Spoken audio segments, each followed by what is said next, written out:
So thank you to our speakers. I'd now like to hand over to Joe Karten from Built.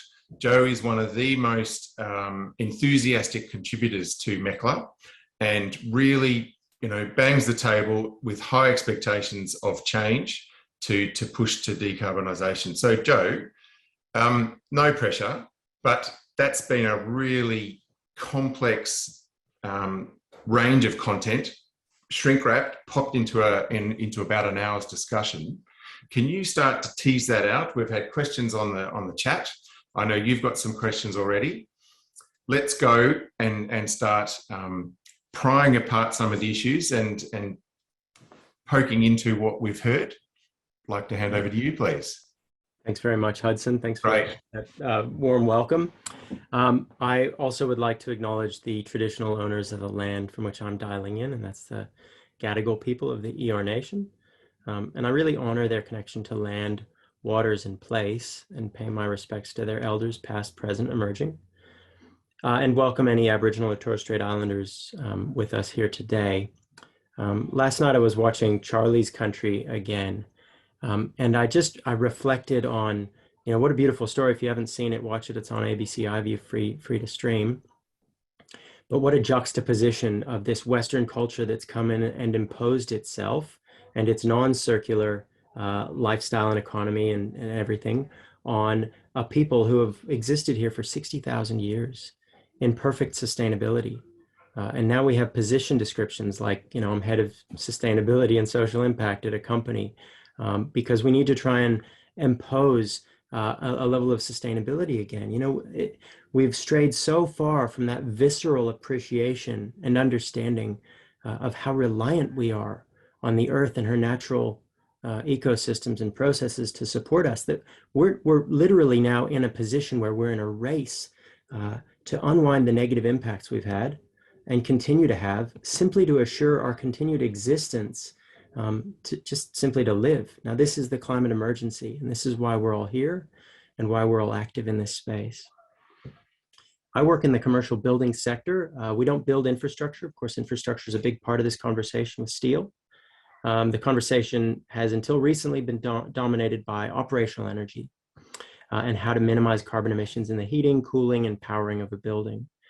In fact, you might all be familiar with the trend a decade or so ago to preference fossil fuel gas, thanks Ben, fired cogen and trigen systems as a key strategy in achieving 6-star Green Star and modeled operational emissions reduction.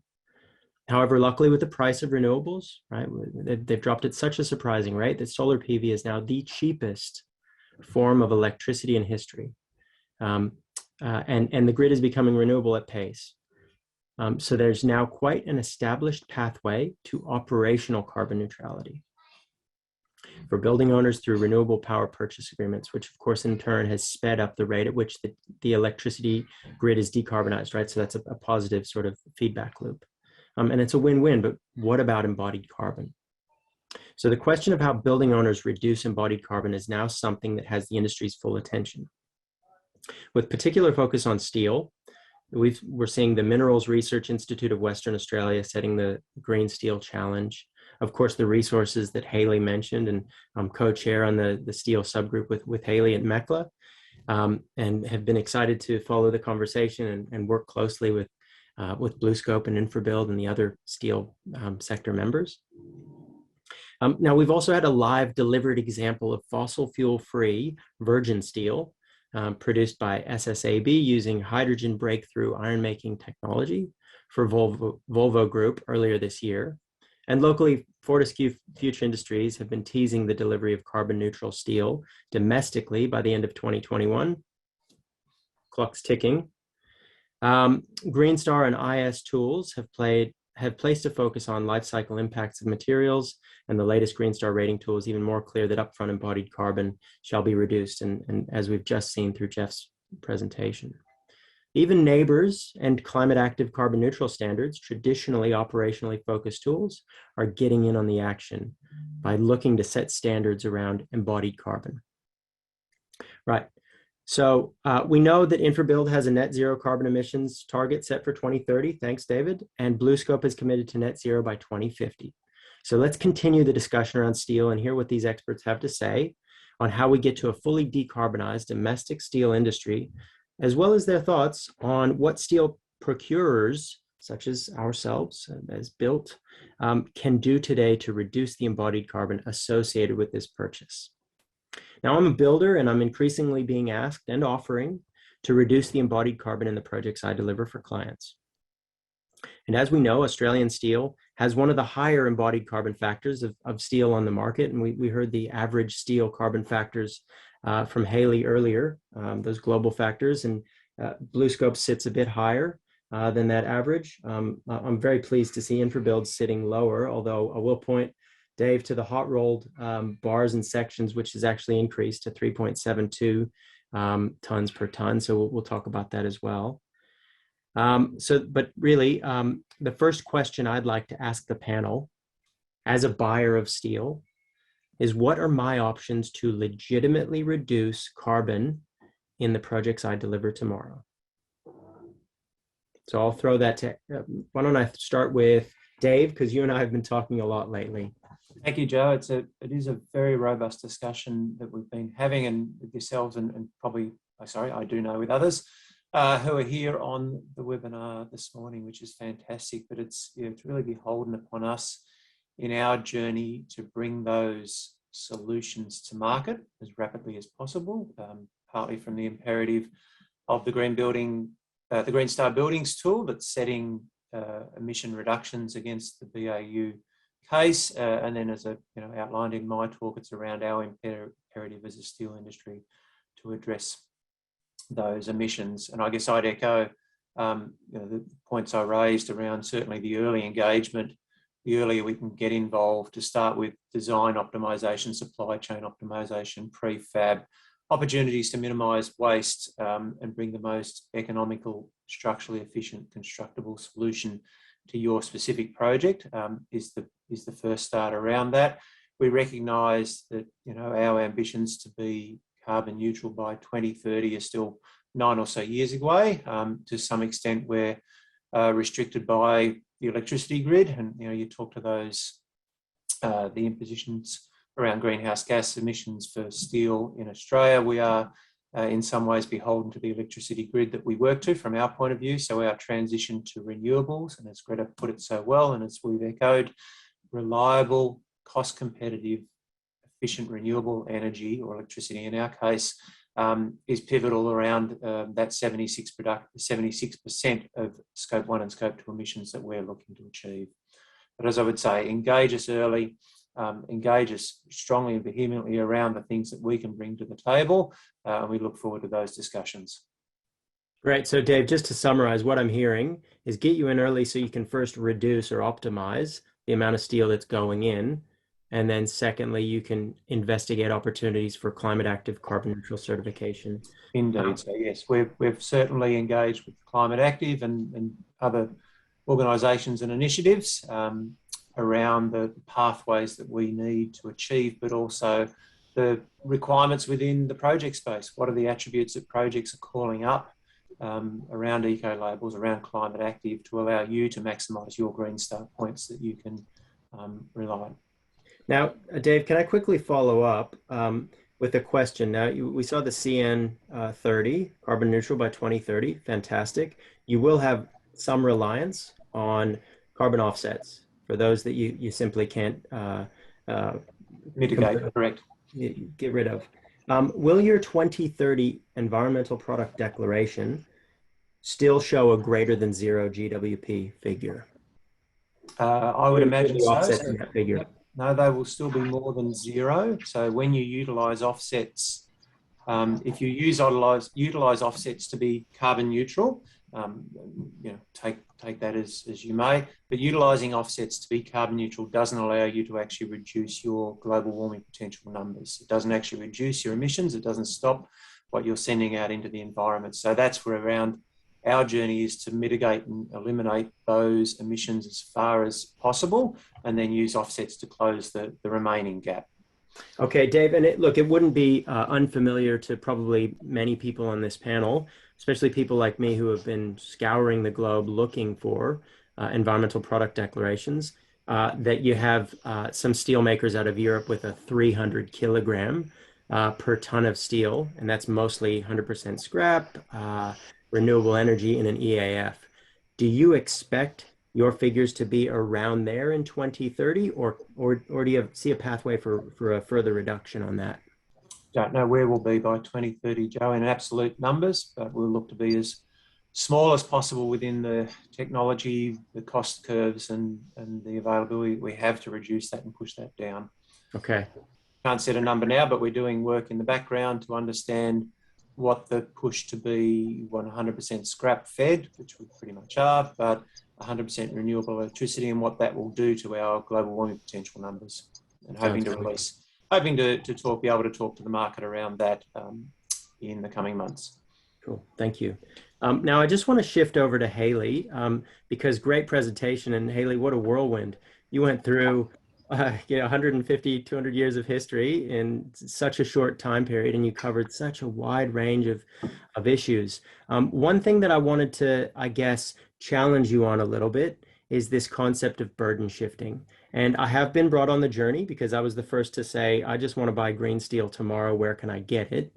And I've been brought on the journey. But one of the, I guess, a counterpoint to this burden shifting that I want to make is that as global capital flees carbon, right, leaves it in the dust because it is simply not an investment that their investors are willing to make. And the figures I know globally, something like 21% of the 2,000 largest companies in the world now have net zero emissions targets, and they control something like 14 trillion in sales. So there is a massive flight from carbon from an investment perspective, right? So my question really is, I guess my question is it really burden shifting to send market signals that you want low embodied carbon steel, or is it actually saying, hey, if you don't hurry up and update your processes, decarbonize the steel that you can provide me, my capital is going to need to go elsewhere to satisfy my investors?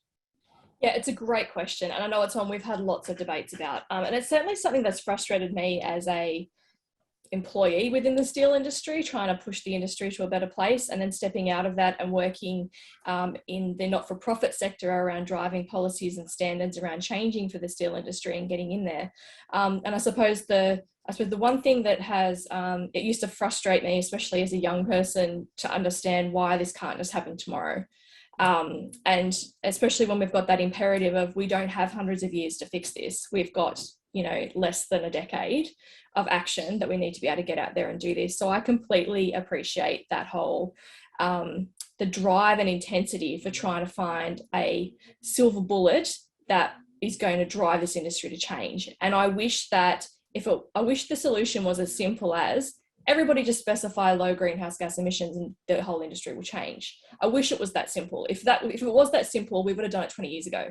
And it certainly would have pushed the market through to change for now. But unfortunately, this whole industry, it's a very wicked problem on how to reduce the emissions of the whole industry without causing an additional burden, or even causing just unintended consequences. So like I said, there are some mathematical issues around, calculating things as a global industry versus calculating things at a country level versus calculating things for my project. And we all know that, some clever accounting can produce some great statistics for Twitter in the short term, that creates not a great global benefit or long-term goal.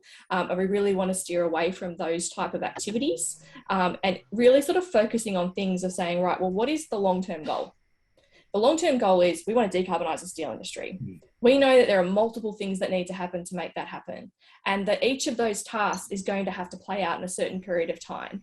And whilst we'd love to be able to click our fingers and make that all happen at once, there are a number of barriers as to switching the entire industry over, not the least of which is there proven technology? Is there a consistent and readily available and consistent supply of the changed in materials so that we can operate these mass furnaces continuously? Like I know that Greta and David have both alluded to, these are big things that, take a lot of time and energy to start up, and they don't turn off for decades.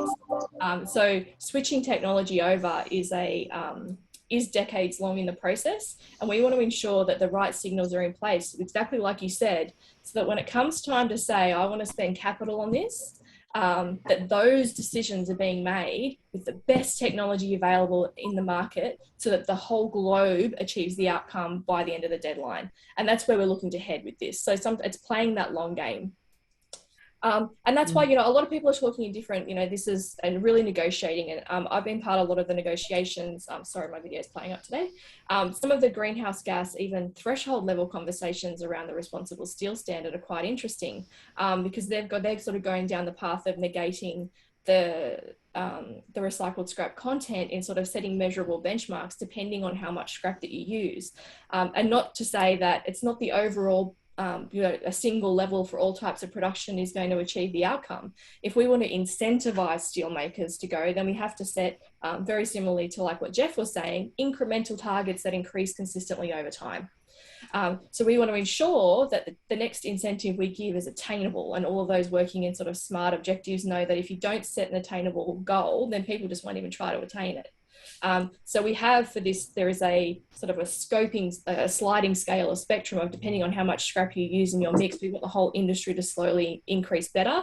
And that may not be setting one benchmark over the entire industry, but having multiple benchmarks depending on the type of production that you run, on bringing everybody down incrementally over time, because we know that that's what's going to create real and lasting change. And yes, it's frustrating, and yes, it's time consuming, and yes, it creates a lot of global discussion and panic, and no, we can't do anything anti-competitive in this space as much as everyone would love to be able to get in there and collude for the greater good. That's still illegal to collude for the greater good, so we can't. And so there's a lot of frustrations in that space around finding out where is, there is no silver bullet, so what are the number of things? And I think that's why I alluded to in the end of my presentation, there's like 8 points on that slide of, well, then what can we do today? If I can't just say 300 tons per ton of steel is my benchmark, what can I do that's giving the right indicators to the industry to push them towards that end goal, as opposed to setting a silver bullet goal of the total outcome for today? Okay, thanks for that. And look, if I can quickly summarize, sorry, I'll let you jump in a second, Greta, but I just want to quickly summarize those points, which what I heard was there's a main bottleneck, which is that only 30% of this the steel required can come from scrap. So 70% of steel needs to come from virgin materials, which, as we know, is a much more carbon intensive process and is reliant on this hydrogen technology that's so far still in the research and development phase. So that's the first point. The second point is that firmed 24/7 supply of renewable electricity in order to run these facilities. Greta, did you have a point that you wanted to make? Yeah, look, I think Hayley summarised it really well. I think one of the things that I often end up discussing with people is, how fast can we do this is the question. Like, when can I have my green steel? And it really depends on what do you think is the rate controlling step to decarbonisation. And I know at the risk of sounding a bit defensive, I think that some people think that the rate controlling step is the level of ambition of the steel industry. And I don't think that is the rate controlling step. I think if the steel industry had the means within its grasp to do this today, we would be doing it. And so those rate controlling steps are, exactly what you've just summarised. It's the availability of the technology. There might be a little bit more we can do around the edges with scrap, with some, some more innovative sort of separation technologies that people are looking at to try and upgrade, lower grades of scrap for more usability. And maybe in terms of the amount of scrap we can technically get into the blast furnace route via some sort of external preheating, those types of things to manage the thermodynamics. But yeah, I just want to sort of emphasise that we have to think of what the rate controlling step is. And I think Hayley alluded also to making sure that we're informed and we do apples with apples comparisons. You can't just, pick up the numbers out of the sustainability reports of two companies, or they oh, well, we're making a 20% reduction and you're making a 10%, so you're worse. It's like, well, where did you start from and how are you making the reduction? Because let me say that selling all of your blast furnaces to a different company and boasting how you've reduced your carbon emissions is not legit. So Greta, can I ask then, is comparing the figures of two environmental product declarations legit? Well, I think that what Hayley's alluded to is that we're not there yet in terms of consistent carbon accounting in the steel industry. And that's the work that the Net Zero Steel Pathway Methodology Project has provided some really helpful recommendations, which the SBTI are now looking at. And there'll be a technical working group to have a look at that. So it's, it's the difference between scope 1, 2, and 3 depends on, depends on the fence line around your business. So I think there is a way to go before we can be sure that we're actually getting apples with apples, because one person's scope 1s or another person's scope 3s, depending on the fence line. Okay, well, look, that leads into a question that I have.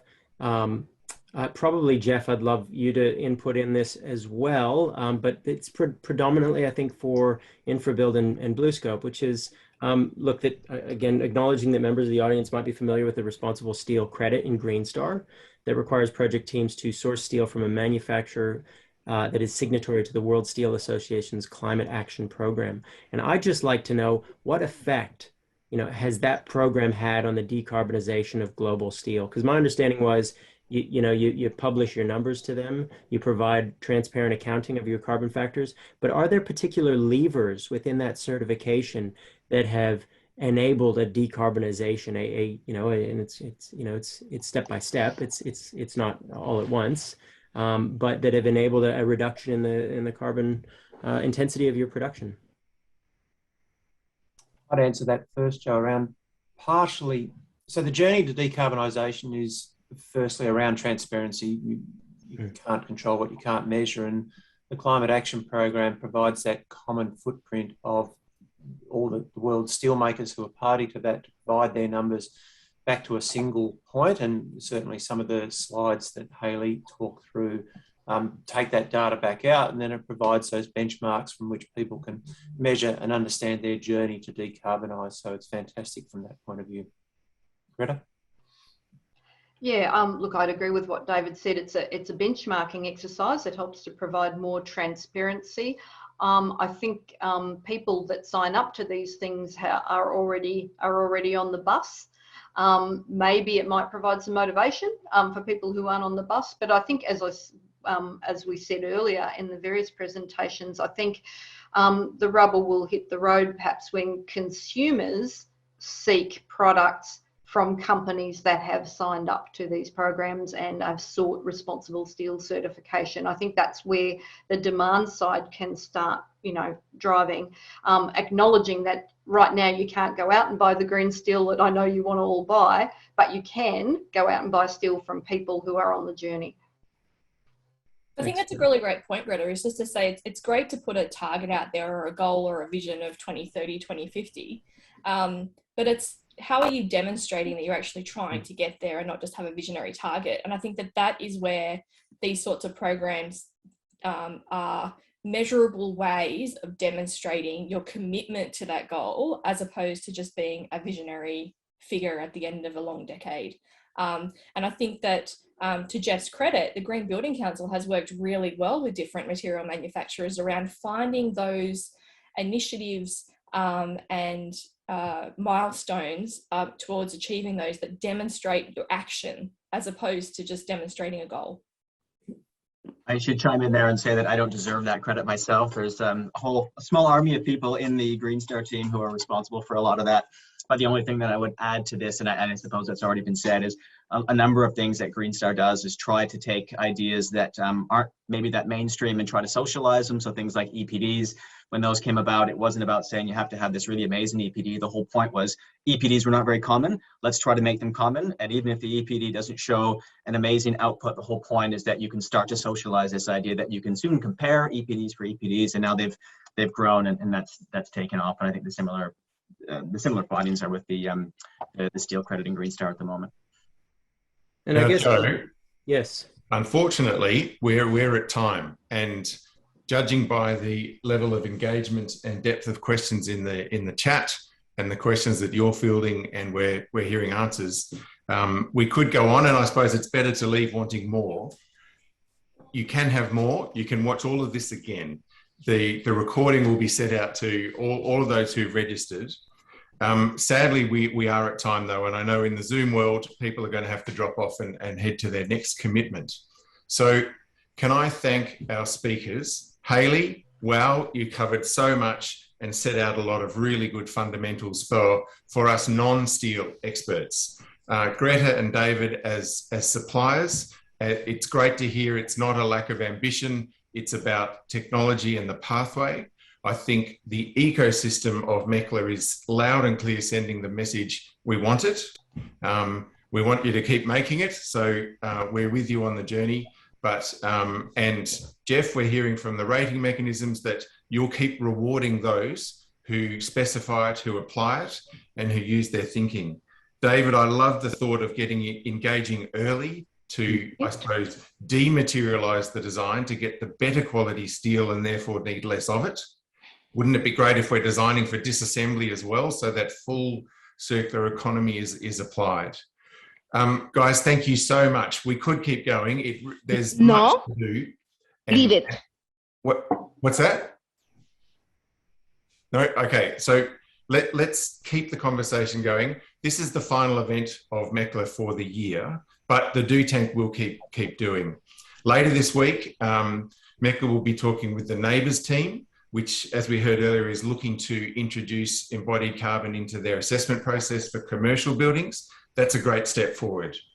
We'll keep you in the loop on how that process is progressing. Our working groups are still working so hard, so thank you to them, thank you to you. The steel brochure that Hayley mentioned will be distributed along with the presentation today. We've got a project control group coming up on the 9th of December, which is where we align, cajole, wrangle, collaborate across the working groups of MECLA. And then it's going to be a Christmas break, thank goodness. We'll be starting engagement in February next year about what MECLA looks like in 2022. So thank you for your participation today. To our speakers for putting yourselves out there, for taking the time to present. Really appreciate it. To everyone in MECLA, collaboration is the only way we're going to achieve what we need to get to Paris-aligned targets. Thank you for your involvement. To Monica, Richter and Kati, thank you very much for all of the behind-the-scenes work that make an event like this a success. Thank you, everybody. Have a good day.